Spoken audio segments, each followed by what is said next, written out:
우리는 하느님께 많은 것들을 얻고 싶죠. 그래서 믿음을 가진 것이 아닙니까? 그저 하느님께서 주시는 대로 받겠습니다. 이런 차원도 있지만 우린 개인적으로 바라는 게 있어요. 하느님께서 내 기도를 들어주셨으면 좋겠다. 그렇기 때문에 기도하는 거죠. 그런데 하느님께서 우리에게 과연 어떻게 주시는가? 하느님 분명히 주십니다. 그 신뢰가 있어야 돼요. 이런 신뢰는 그냥 마음을 먹어서 생기는 것이 아니라 믿음은 자라난다라고 했죠. 믿음이 있어야만 하느님께 전해지고 하느님께서는 그 믿음을 보시고 우리의 정을 들어주십니다. 예수님께서 기적을 행하실 때마다 하신 말씀이 있죠. 아픈 사람을 치료하실 때 너의 믿음이 너를 구원하였다. 이게 힌트예요. 즉 믿음이 있어야만 하느님께 받을 수 있다.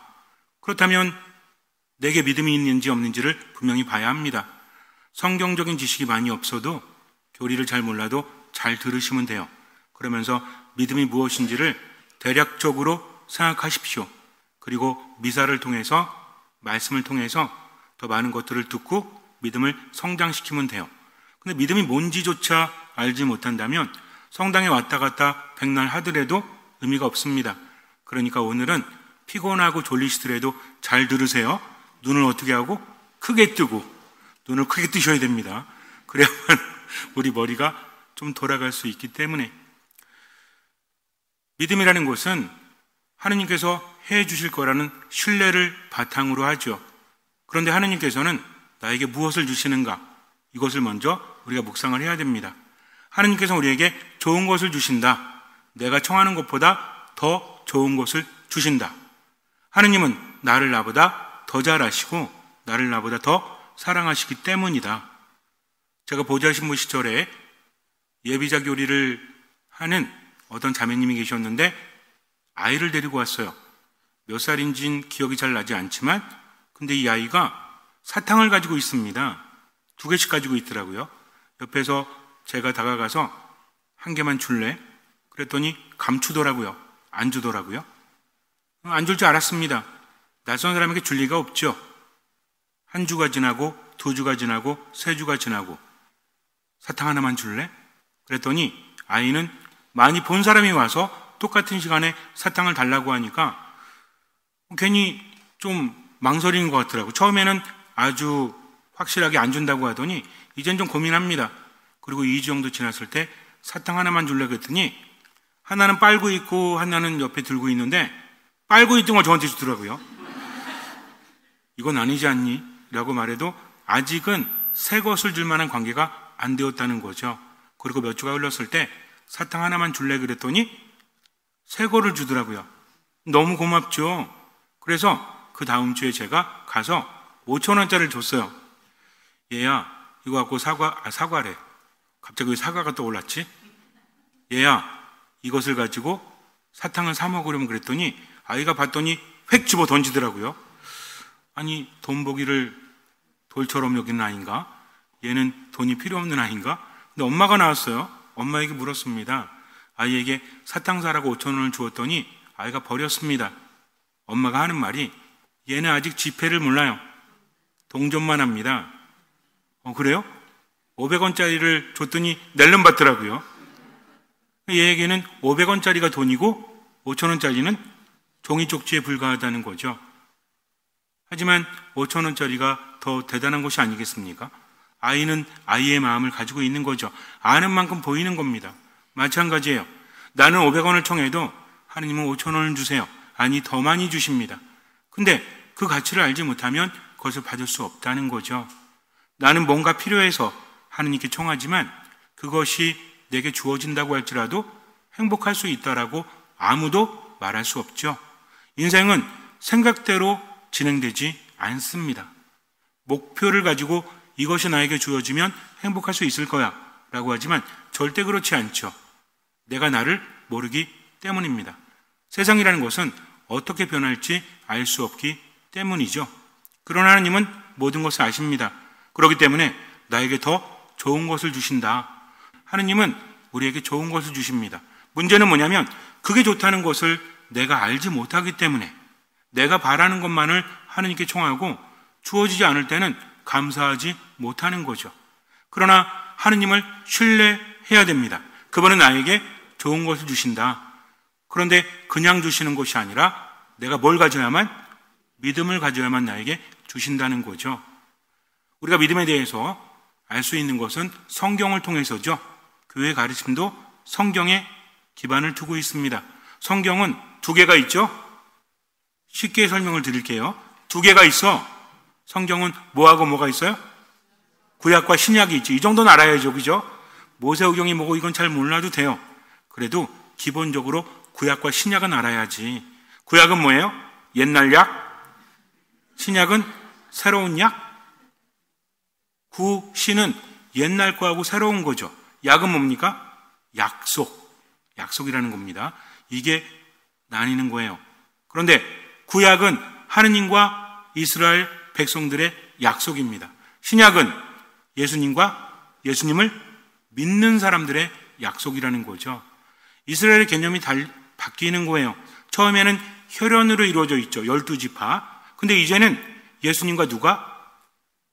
믿는 사람들, 피가 이어진 사람들이 아니라 그분을 믿는 사람들이 새로운 이스라엘로 되는 거죠. 무슨 얘기인지 아시겠죠? 어렵지 않죠? 이 정도는. 그런데 구약의 하느님을 이스라엘 백성들은 잘 몰랐죠. 그분을 볼 수 없었으니까. 하느님은 뭔가를 요구하십니다. 뭘 요구하세요? 믿음을 요구하시죠. 근데 하느님은 잘 모르니까 그 믿음을 잘 키워가기가 쉽지가 않아요. 하느님께서는 때가 되면 예언자들을 통해서 당신의 말씀을 전해주십니다. 그래서 예언자는 어떤 예언을 하는 게 목적이 아니라 뭘 전해주려고 하는 거예요? 하느님의 말씀을. 그래서 선포자로 번역을 해야 된다라는 말도 있어요. 여기까지 어렵지 않죠? 까먹으셔도 좋은데 지금 집중만 하세요. 근데 하느님은 자꾸만 보여주십니다. 말씀을 전해주시면서 기적을 행해주신다는 거죠. 그러면서 나를 신뢰해라 라고 말씀을 하시는 거예요. 그분이 먼저 충실함을 보여주십니다. 그렇기 때문에 구약에서는 충실하신 하느님을 보고 그분을 믿는 거죠. 한 번 보고, 두 번 보고, 세 번 보고 익숙해지는 겁니다. 처음에 잘해준다고 해서 나에게 잘해주는 거 아니죠? 언제 신뢰가 생기죠? 이 사람이 한 번 잘해주고, 두 번 잘해주고, 세 번 잘해주고 계속 잘해주면 뭐가 생겨요? 신뢰가 생기죠. 내가 이 사람을 믿어도 되겠구나. 이 사람과 친해져도 되겠구나 하면서 관계가 바뀌죠. 처음에는 뜬 얘기만 하잖아요. 이름이 뭐예요? 전화번호 뭐예요? 그러다가 충실함을 발견하는 순간부터 호칭이 바뀌죠. 뭘로 바뀌어?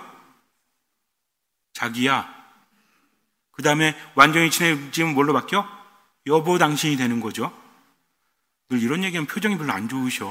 왜 그런지 모르겠지만 관계가 깊어지는 겁니다. 호칭이 바뀌는 거죠. 처음에는 어떤 약속을 하죠? 몇 시에 만날까요? 언제 영화 볼까요? 물론 우리 어르신들은 영화 보던 세대가 아닐지 모르겠지만 그냥 걸러서 들으세요. 근데 친해지면 어떻게 됩니까? 내 것이 네 것이 되고 네 것이 내 것이 되면 약속이 깊어지죠. 관계에 따라서 달라진다는 겁니다. 상대방을 안다는 거죠. 이름도 모르고 성도 모르는데 자기야라고 말할 수 있어요? 노래도 있잖아. 이름도 몰라요, 성도 몰라. 근데 자기야 말이 됩니까? 안 되죠. 즉 내가 자기야, 여보, 당신이라고 부르는 것은 그 사람을 더 많이 알게 되는 겁니다. 그러면서 관계가 발전되는데 상대방이 나에게 뭘 보여줬기 때문에? 충실함을 보여줬기 때문에 나 역시 상대방에게 줄 수 있는 거죠. 구약의 하느님은 이스라엘 백성들에게 충실함을 보여주십니다. 그래서 믿는다라는 것은 충실하신 하느님을 보고 그분을 의탁하고 뭐하는 것? 신뢰하는 것. 이게 믿음이에요. 그래서 구약에서는 에무나라고 해요. 이거를 히브리어로. 보통 구약 성경은 히브리어나 아람어 이렇게 볼 수 있는데 너무 많은 얘기하면 헷갈리잖아. 세 가지만 알아두세요. 히브리어, 히라버, 라틴어. 이 정도만 알아두시면 됩니다. 그래서 구약은 대부분 뭘로 쓰여져 있다? 히브리어로 쓰여져 있다. 어떤 글자인지 모르셔도 돼요. 그리고 히라버는 뭐예요? 알파, 베타, 감마. 그리스어. 히라버는 그리스어다. 그리스어를 알아두셔도 돼요. 이런 거는 들어보셨죠?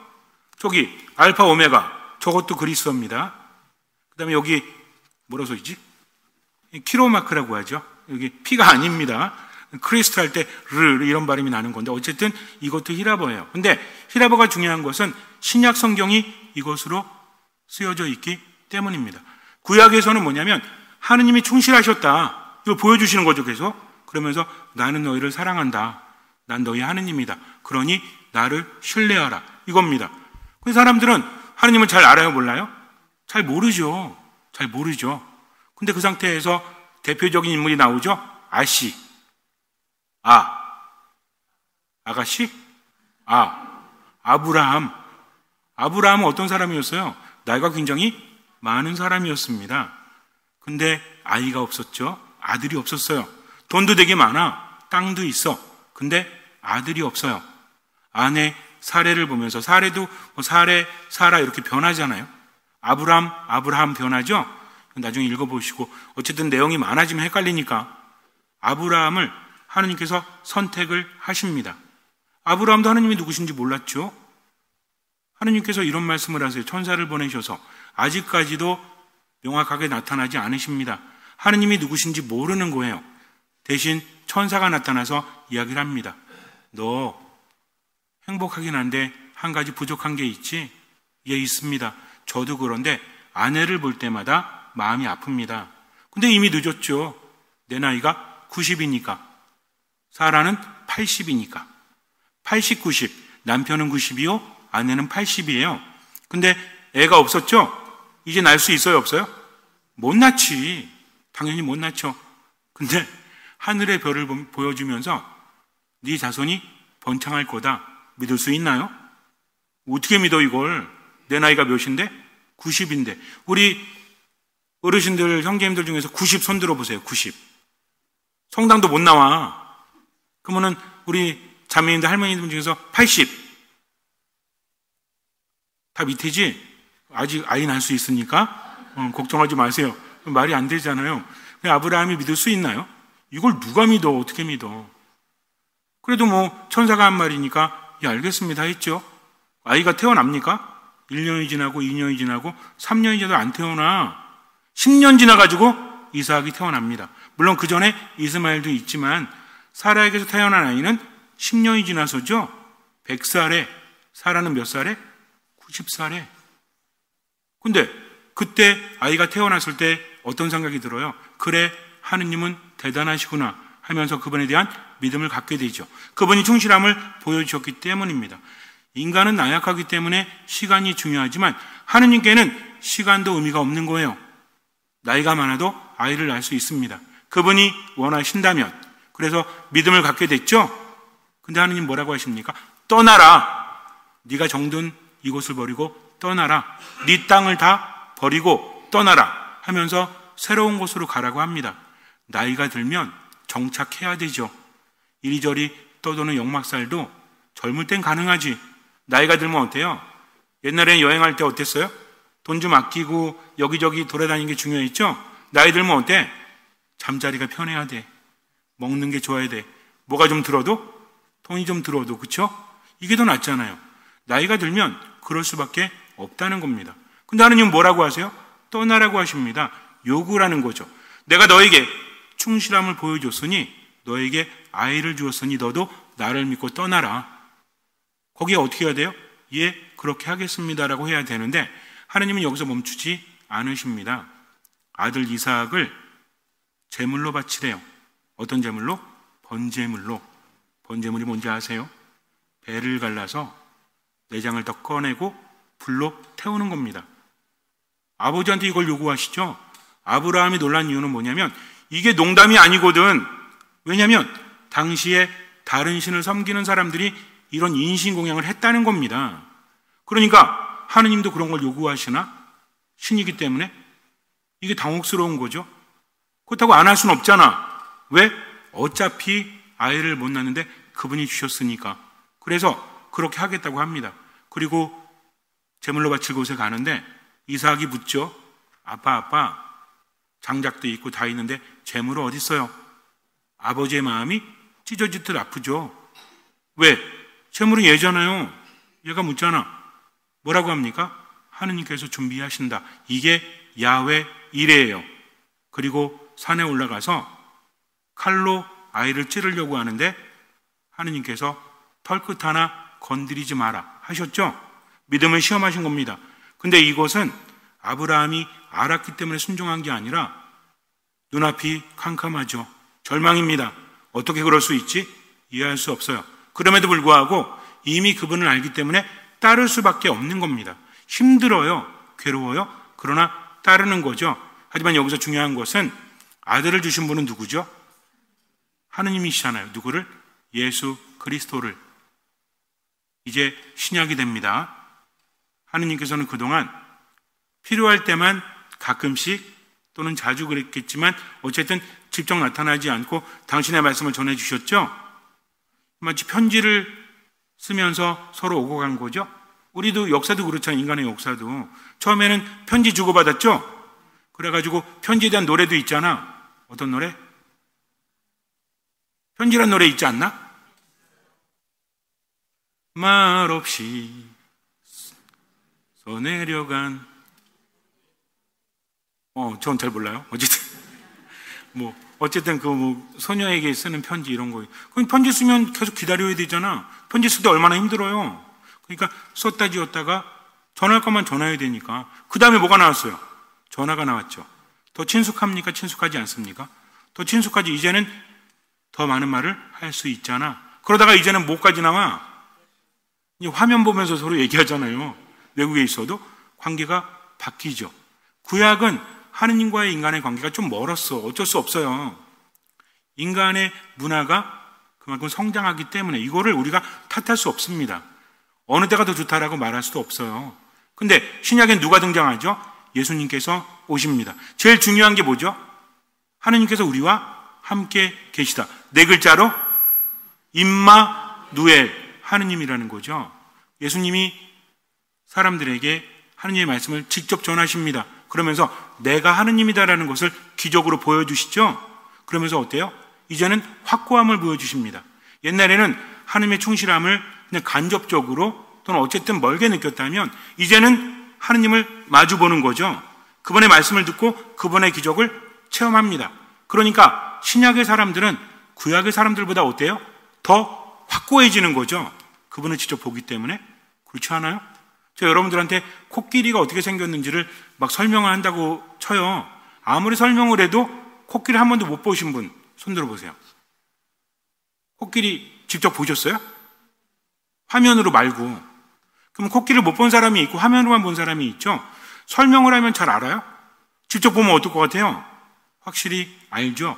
호랑이 무섭다고 아무리 말해도 호랑이를 바로 눈앞에서 못 보면 잘 몰라요. 전 봤다니까. 호랑이하고 눈이 딱 마주치는 순간 제가 째려봤거든요, 호랑이를. 근데 얘가 저를 계속 따라다녔어요. 얼마나 무서웠는지 몰라. 왜? 호랑이가 진짜 커요. 이렇게 섰는데 이딴 만에 드니까. 걔한테 어떻게 하겠어. 직접 보는 건 다르죠. 뭔 얘기인지 아시겠죠? 그러니까 이제는 하느님을 직접 보게 됩니다. 이제는 충실함이 아닌 확고함을 갖는 거죠. 그래서 구약에는 충실하신 하느님을 보면서 믿음이 생겼다면 이제는 그 믿음이 확고해지는 거지. 이걸 뭐라고 합니까? 이거를 피스티스라고 그래요. 히라보입니다. 그러니까는 구약의 에무나는 뭐예요? 그분의 충실함 때문에 내가 그분을 신뢰하는 거다. 신약은 뭐죠? 하느님은 직접 보잖아요.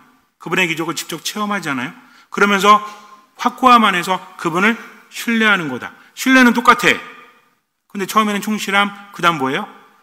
확고함에서 그분을 신뢰하게 되는 거죠. 마지막 남은 말은 뭐라고 그랬죠? 성경 이후의 시대에 라틴어라고 했죠? 라틴어 왜? 이게 구약과 신약이 라틴어로 번역이 되기 때문에 그래요. 불같다라고 하는데 어쨌든 중요하진 않습니다. 우리는 한글로 된 성서를 보니까. 근데 이게 굉장히 획기적인 거였어요. 그전에는 이거를 좀 보기가 힘들 뿐만 아니라 지금처럼 이사야서 몇 장 몇 절 이게 안 써져 있었거든. 나중에 이게 불같다로 번역이 되면서 첨가가 됩니다. 어쨌든 기회가 되면 또 말씀을 드리겠지만 처음에는 히브리어, 그 다음에 히라보, 그 다음에 라틴어 얘기하고 있잖아요. 어떤 건지 까먹으셔도 되는데 일단은 기억하세요. 라틴어로는 명사를 쓰지 않고 동사를 쓰겠습니다. 끄레 데레. 따라하세요. 3번 시작. 끄레 데레. 끄레 데레. 끄레데레. 그 끄레데레. 이게 믿는다라는 뜻이에요. 처음에 말한 거는 믿음이라는 명사였다면 이제는 믿는다라는 행위가 되는 거죠. 조금 이제 바뀌는 거죠. 그죠? 근데 구약이나 신약이나 신뢰한다고 그랬죠. 하나님의 충실함 때문에 그분을 체험하고 신뢰한다면 신약에서는 예수님을 통해서 확고하니까 신뢰한다. 세 번째는 뭐예요? 내가 그분을 믿는다. 이거는 이미 보여줬으니까 이제 누가 해야 돼? 내가 해야 되는 거죠. 끄레데레는 두 가지 단어가 합해집니다. 하나는 뭐냐면 심장이에요. 심장. 꼬르라고 하는데 꼬르는 까먹어도 돼. 근데 뭔 기억해야 돼? 심장. 그 다음에 데레는 원래 다래. 원래 그래서 꼬르다래 이게 꼬르데레. 그래서 끄레데레 이렇게 된 겁니다. 뭐 중요하진 않습니다. 어쨌든 뭐만 기억하면 돼. 심장을 드린다. 이게 뭐예요? 믿는다. 믿는다는 뭐다? 내 심장을 하느님께 드리는 거죠. 그분을 따라가는 겁니다. 이게 믿음이에요. 예수님께서 너의 믿음이 너를 구원하였다. 그 사람은 예수님께 뭘 드린 거예요? 심장을 드렸다는 거죠. 즉 우리도 뭘 드려야 돼? 심장을 하느님께 드려야만 진짜 기도가 됩니다. 대충 하는 기도는 기도가 아니죠. 근데 심장을 드린다는 게 말이 돼? 여러분 중에서 믿음이 강하신 분이 있다면 오늘 심장을 꺼내서 하느님께 드리십시오 하면 이게 좀 쉽지 않잖아요. 심장이라는 말은 마음이라는 말과 같습니다. 꼬르라는 단어는 심장을 의미하기도 하지만 뭘 의미한다? 마음을 의미한다는 거죠. 여러 번 말씀드렸지만 우리가 가슴이 아프다, 마음이 아프다 라고 할 때는 다르죠. 마음을 다해서 당신을 사랑합니다. 나는 마음으로 듣습니다. 그건 다르죠? 즉 심장을 드린다는 것은 내 마음을 드린 거니까 우리도 그렇잖아요. 사랑하는 사람한테 뭘 줍니까? 1번 돈, 2번 마음, 3번 집. 마음을 준다는 건 뭐까지 준다는 얘기야? 아까 그랬잖아요. 마음을 준 건 네 건 내 거고 내 건 내 겁니다. 그러니까 네 돈도 내 거잖아. 네 집도 내 거잖아. 마음을 받으면 그 사람의 모든 것을 다 받은 것과 같다는 거죠. 주님, 제 마음을 당신께 드리겠습니다 하면서 주님만 바라보는 거죠. 때로는 어렵고 힘들다고 할지라도 오로지 누구만? 주님만 바라보는 겁니다.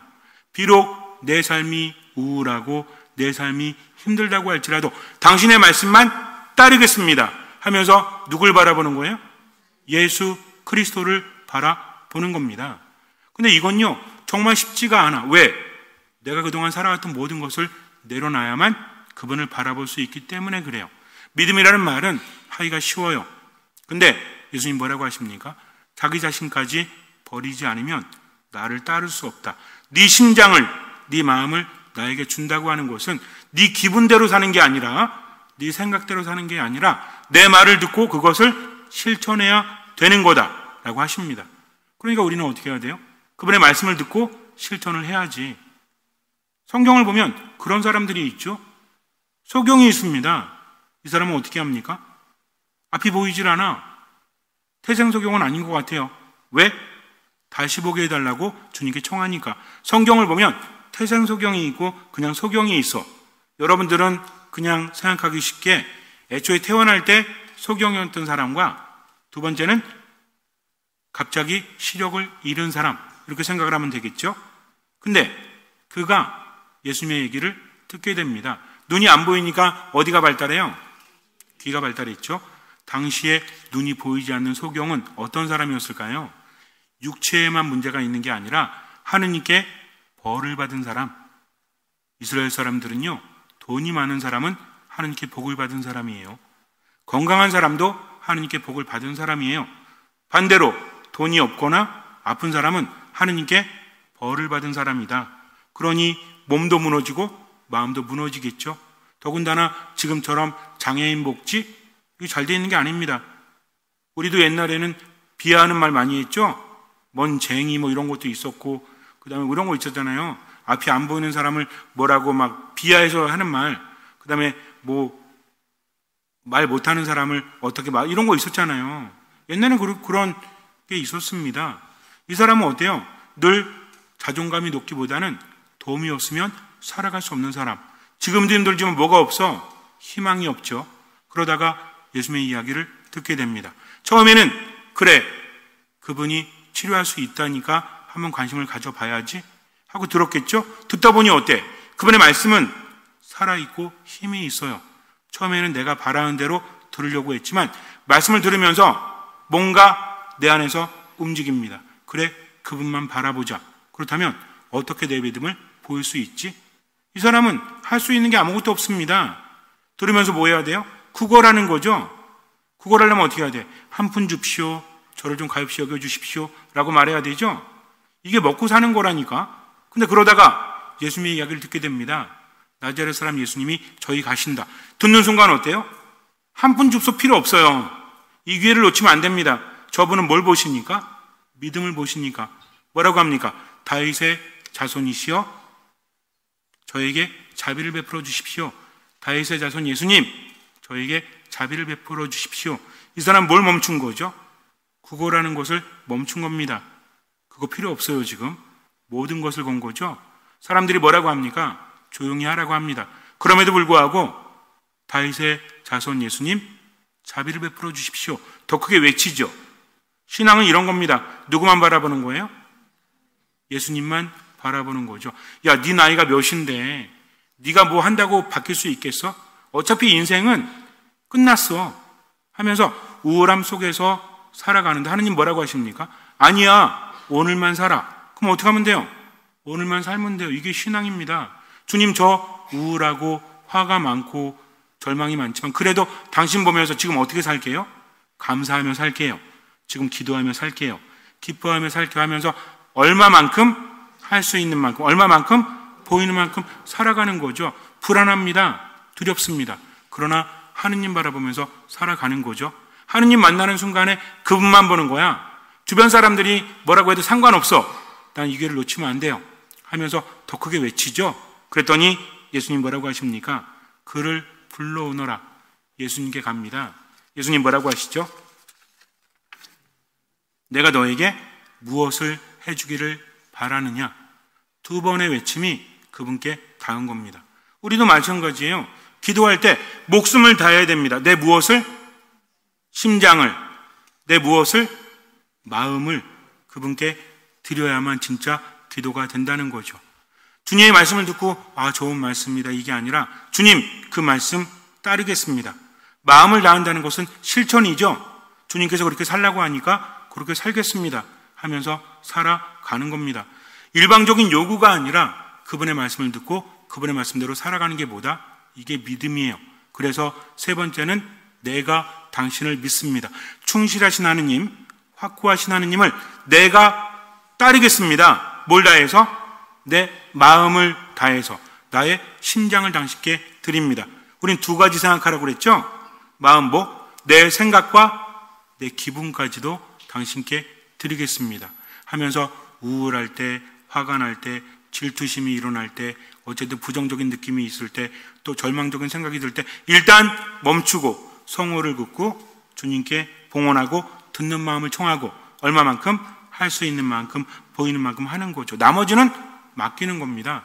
주님께서 뭐라고 하실까요? 내게 원하는 게 무엇이냐? 주님, 다시 보고 싶습니다. 제 마음이 너무 힘들어요. 세상이 너무 부정적으로 보여요. 믿을 사람이 아무도 없어요. 절망적입니다. 그래, 내가 다시 보게 해주마 하면서 예수님께서 뭐라고 하십니까? 너의 믿음이 너를 구원하였다. 순간 세상에 아름다움이 보이죠. 행복이 보입니다. 그래서 하루를 주님 안에 살아가니까 나는 행복합니다 라고 고백할 수 있는 거죠. 이게 신앙입니다. 그럼 이제 어떻게 하셔야 돼요? 미사 때 와서도 죽 쓰는 게 아니라 뭐야? 하느님 감사합니다. 일상적인 삶 안에서도 힘들어 죽겠다가 아니라 하느님 때문에 살겠다. 하느님 감사합니다 하면서 언제만 사세요? 지금 그날 하루만 사세요. 나머지는 맡기십시오. 그러면 뭐가 일어납니까? 기적이 일어납니다. 잠시 눈을 감으세요. 마르코가 전한 거룩한 복음입니다. 그 무렵 예수님께서 제자들과 많은 군중과 더불어 예리코를 떠나실 때 티메오의 아들 바르티메오라는 눈먼 거지가 길가에 앉아 있다가 나자렛 사람 예수님이라는 소리를 듣고 다윗의 자손 예수님, 저에게 자비를 베풀어 주십시오 하고 외치기 시작하였다. 그래서 많은 이가 그에게 잠자코 있으라고 꾸짖었지만 그는 더욱 큰 소리로 다윗의 자손이시여 저에게 자비를 베풀어 주십시오 하고 외쳤다. 예수님께서 걸음을 멈추시고 그를 불러오너라 하셨다. 사람들이 그를 부르며 용기를 내어 일어나게 예수님께서 당신을 부르시네 하고 말하였다. 그는 겉옷을 벗어 던지고 벌떡 일어나 예수님께 갔다. 예수님께서 내가 너에게 무엇을 해주기를 바라느냐 하고 물으시자 그 눈먼이가 스승님 제가 다시 볼 수 있게 해주십시오 하였다. 예수님께서 그에게 가거라 내 믿음이 너를 구원하였다 하고 이르시니 그가 곧 다시 보게 되었다. 그리고 그는 예수님을 따라 길을 나섰다. 하느님은 충실하십니다. 하느님은 확고하십니다. 내게 심장을 요구하십니다. 있는 그대로 하느님께 드리세요. 여태까지 살아온 내 삶이 우울하다고 할지라도 화가 난다고 할지라도 절망스럽다고 할지라도 하느님 바라보면서 지금 이 순간 감사하며 사십시오. 기뻐하며 사십시오. 기도하며 사십시오. 듣는 마음으로 주님께서는 그 믿음을 보시고 우리 삶에 놀라운 기적을 일으켜 주실 것입니다. 아멘.